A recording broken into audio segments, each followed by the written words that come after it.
Facebook's WhatsApp has given most of its 2 billion users an ultimatum. Let the messaging app share your data with its big blue parent or delete the app.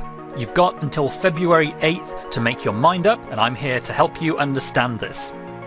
So what does this mean for you? Well, in short, if you don't care that much about privacy and just hit the big old agree button when it popped up in your app, not a lot, at least not visibly. Your app will stay the same, your messages remain encrypted, and Facebook cannot see the content you share with your friends. But behind the scenes, it means you've agreed to let WhatsApp share an awful lot more data with Facebook and its roster of other businesses, such as your location, contacts list, device identifiers, usage data, and purchases, to name but a few things the app says it reserves the right to collect from you in its description on the Apple App Store.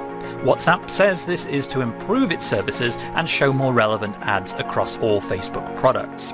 Now, it's worth looking at this in detail though and checking you're happy with it. After all, this is not the same agreement you may have made with WhatsApp if you installed it several years ago.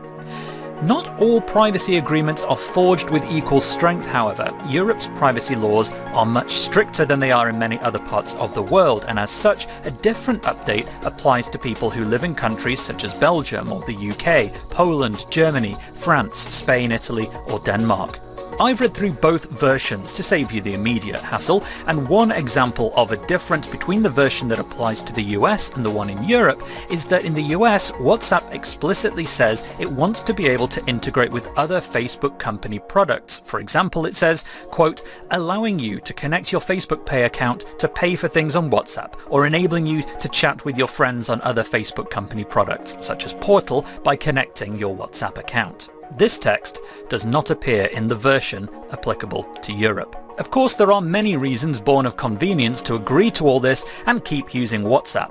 The service is popular because it works really well, because it's free, because it connects you with friends around the world, and the company can't see the content of the things you send to your friends. You don't get to count 2 billion users by being a terrible broken product. But regardless of which side of the privacy fence you stand or decide to stand, this is a good time to review your options and decide whether you're happy with the relationship you've got with Facebook.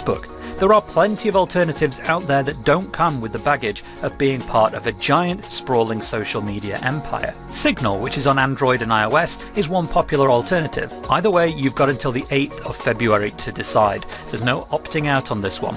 So what are you going to do? Let me know in the comments or on Twitter.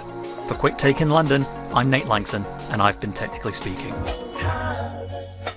That's why I love you. Don't be afraid.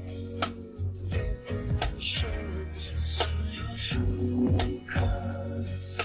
True colors. True colors are shining. See your true colors. That's why I love you. So don't be afraid. Show your true colors, true colors, true